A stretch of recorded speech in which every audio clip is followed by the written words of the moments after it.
Ciné-Rire sur Cinéma Radio. Ciné-Rire. Aujourd'hui, je vais vous parler d'une des comédies les plus marquantes et innovantes des années 2000, à savoir Eternal Sunshine of the Spotless Mind, réalisée par Michel Gondry en 2004. Pourquoi je tombe amoureux de toutes les femmes qui me prêtent un tout petit peu d'attention? Alors vous me direz que c'est pas vraiment une comédie, qu'on s'y tape pas les cuisses comme dans la majorité des films de Jim Carrey, son acteur principal, mais pour moi c'est son incroyable mélange de comédie romantique, de drame réaliste et de fantastique qui en font une comédie en même temps qu'un véritable ovni cinématographique incroyablement maîtrisé. Son réalisateur, le Versaillais Michel Gondry, est l'un des artistes les plus talentueux de sa génération. Celui-ci commence sa carrière comme batteur dans un groupe de pop dans les années 80, puis finira par réaliser lui-même leurs clips au début des années 90. Il va rapidement prendre goût à cette fonction de clipper et va attirer l'attention de la profession en 1993 avec le clip de la chanson Je danse le Mia du groupe I.Am qui connaîtra, comme chacun sait, un énorme succès. Je danse le Mia. Celui-ci va alors enchaîner les clips dans les années 90, collaborant à de nombreuses reprises avec la chanteuse Björk, mais également avec le groupe Daft Punk pour le célèbre clip de leur chanson Around the World.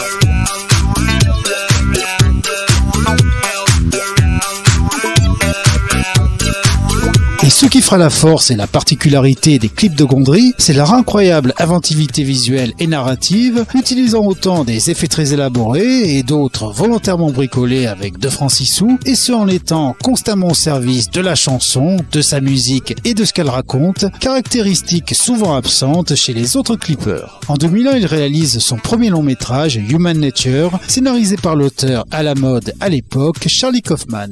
Alors Charlie Kaufman, qui est-il? C'est quelqu'un que j'aime pas trop, je préfère vous le dire tout de suite. En 1999, il s'était fait connaître auprès de la critique et du public avec le très surcoté et prétentieux pour moi Dans la peau de John Malkovich, où son goût pour les intrigues alambiquées, s'articulant autour d'un argument totalement improbable, va devenir son fonds de commerce. Il y a une toute petite porte dans mon bureau, Maxine, qui conduit tout droit dans John Malkovich. C'est irréaliste, un passage qui conduirait dans le cerveau de quelqu'un? Si, il existe. Pour ce film, Kaufman avait choisi Spike Jonze, un clipper déjà pour les Daft Punk notamment, lui aussi, car le scénariste avait besoin d'un réalisateur capable d'illustrer son scénario sans trahir, mais en même temps suffisamment créatif pour y apporter sa touche personnelle afin de l'enrichir. Bref, des caractéristiques que l'on trouve quasiment toujours chez les réalisateurs de clips vidéo. Et c'est pour cette raison qu'après le succès du film, Kaufman se tourne pour son scénario suivant sur l'autre clipper de génie dans les années 90 et 2000, Michel Gondry. Mais Human Nature, satire écologico-érotique tarabiscoté, s'avère très décevant, autant artistiquement que financièrement. My apologies, madam. Sorry. Shan't happen again. Cependant, sentant peut-être qu'ils sont passés à côté d'une belle collaboration, le duo Gondry-Kaufman va se reformer 3 ans plus tard avec Eternal Sunshine of the Spotless Mind. Et à mon avis, si cette fois-ci le film est une réussite, c'est que c'est autant le film de Gondry que de son scénariste. En effet, c'est le réalisateur qui cette fois-ci trouvera l'idée de départ du film, qui serait librement inspiré par 2 livres de son auteur préféré Boris Vian, dont Gondry d'ailleurs adaptera quelques années plus tard son célèbre L'écume des jours. Et cette idée, c'est celle d'une machine qui effacerait tous les souvenirs rappelant une histoire d'amour qui se serait mal terminée, et ce pour moins souffrir.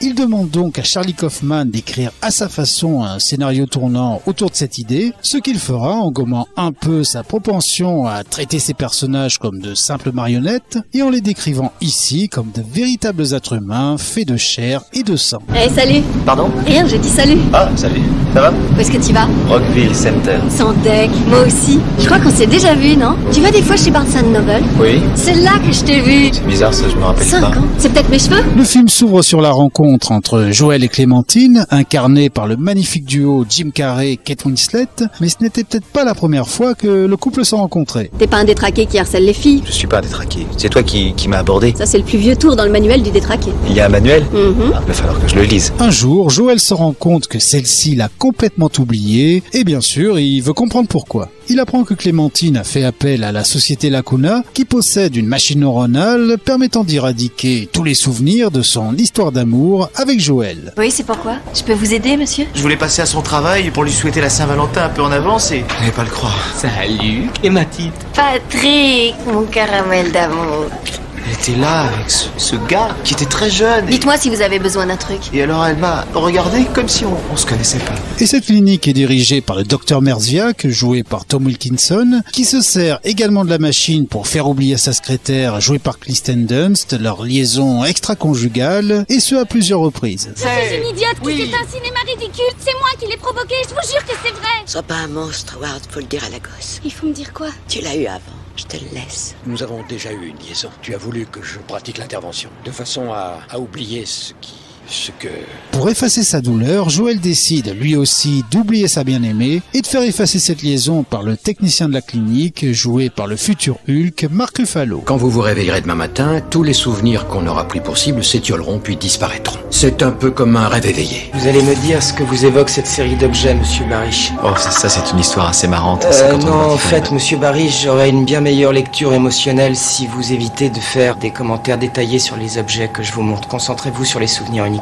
Désolé. Objet suivant, monsieur Patate. Monsieur Patate. Concentrez-vous sur les souvenirs. Mais malgré l'effacement du souvenir de cet amour, l'ex-couple va finir par se rendre compte que le cerveau ne pourra jamais rien faire contre les élans du cœur. Allez, Clem! On dirait qu'il est en réaction de résistance vis-à-vis du processus. S'il te plaît, je veux plus courir. Cache-moi dans un lieu encore plus secret, un endroit paumé. Cache-moi dans ton humiliation. Avec Eternal Sunshine of the Spotless Mind, du soleil plein la tête au Québec, Gondry et Kaufman nous livrent non seulement leur meilleure collaboration, mais également leur meilleur film, chacun de leur côté. En effet, Gondry a appris de ses erreurs avec Human Nature. Il ne se contente plus ici d'illustrer le scénar de Kaufman, mais il se sert de sa mise en scène pour créer une ambiance poético-réaliste qui deviendra sa marque de fabrique, mais aussi et surtout pour donner corps à une galerie de personnages très marquants. Kaufman, lui, réussit pour la première fois un scénario qui met ses personnages en avant et non lui-même, à l'image de son précédent scénario, Adaptation, où il se mettait en scène avec un narcissisme assez gênant. On peut simplement lui reprocher une petite coquetterie artistique consistant à mettre la fin du film au début. Procédé certes un peu justifié par la perte de mémoire du couple des deux héros, mais raconté de manière plus linéaire, le film aurait fonctionné de la même façon. Je te jure que je vois rien de déplaisant chez toi. Mais ça viendra, je t'assure, tu te feras des idées, je vais m'ennuyer, je me sentirai coincée parce qu'avec moi c'est toujours ce qui se produit. Ok. Quant au casting que j'ai déjà cité, il est assez incroyable. En effet, si tous les personnages sont riches, complexes et magistralement interprétés, s'il ne fallait citer qu'un seul acteur, ce serait sans conteste Jim Carrey, qui livre ici l'une de ses meilleures prestations. En effet, sans jamais tomber dans les outrances de ses autres films, il fait preuve d'une rare émotion dans son jeu, et quand Joel sombre dans la folie, alors qu'il voit les souvenirs de son couple disparaître peu à peu, Carrey interprète la situation avec une vérité absolue, sans jamais forcer la folie de son personnage. Tu sais qui je peux être? Madame Hamelin, je dois avoir environ 4 ans. Oh mais qu'est-ce que je raffole de cette cuisine. Ah oui, ça me fait plaisir. Fais même pas attention à moi, elle est occupée. Fais jamais attention à moi. Je veux ma maman. Une glace. Non, pas avant, tu sais bien, pas avant d'avoir dîné. J'ai peur, je veux ma maman. Non, ne pleure pas, Joël, mon bébé. Je crois que ça marche, on est caché, tu vois bien. Regarde là-dessous, ma culotte, comme dans ton souvenir. Yeah. Il est à noter que pendant le tournage du film, Gondry tournera avec Jim Carrey un court-métrage de moins de 2 minutes appelé Pecan Pie, où l'acteur en pyjama chante du Elvis Presley dans une voiture décapotable aménagée en lit, pendant que deux pompistes, interprétés par Eric et Ramsey, lui font le plein. Et si vous n'avez pas tout compris, allez voir la vidéo sur YouTube. I said to Jessica, look at me. Pour le réalisateur et le scénariste, l'après Eternal Sunshine ne se déroulera pas de la même façon. Pour Charlie Kaufman, la hype autour de ce film et de John Malkovich disparue, celui-ci va considérablement ralentir son rythme de travail et ne scénariser plus que des films réalisés par lui-même comme Synecdoche New York en 2008 et Anomalisa en 2015. Et il sera de retour cette année avec 2 films, d'abord en tant que scénariste avec Chaos Walking réalisé par Doug Liman, puis en tant que réalisateur avec I'm Thinking of Ending Things. Montre-moi les constellations que tu connais. J'en connais aucune. Montre-moi celles que tu connais. Là, c'est Ossidius, une espèce d'arc qui se termine par une croix. Ossidius l'inflexible. Tu me racontes des conneries. Non? T'as fini de te foutre de moi. Gondry, lui, va mener une carrière française et américaine en parallèle avec un certain succès, même s'il semble avoir un peu de mal à se renouveler depuis quelques années. Parmi ses films les plus marquants, il y aura La Science des rêves en 2006, puis certainement son second meilleur film après Eternal Sunshine, à savoir Soyez sympa, rembobiné en 2008. 2008. Nos films, c'est autre chose que des simples remakes. Notre version est meilleure. Notre version ne dure que 20 minutes. En 2011, il tente le film de studio de super-héros légèrement décalé avec The Green Hornet, adaptation moyenne du Frelon Vert, sans oublier sa transposition à l'écran de L'écume des jours de Boris Vian. Pour finir, j'ajouterai qu'Eternal Sunshine of the Spotless Mind est le film préféré de notre président directeur général de la Cinéma Radio Incorporated, Florent Mounier. C'est du moins ce qu'il m'a dit lors de notre entretien, qui devrait sortir quand j'aurai le temps. Mirziak, réveillez-moi! Ciné Rire sur Cinéma Radio. Ciné Rire.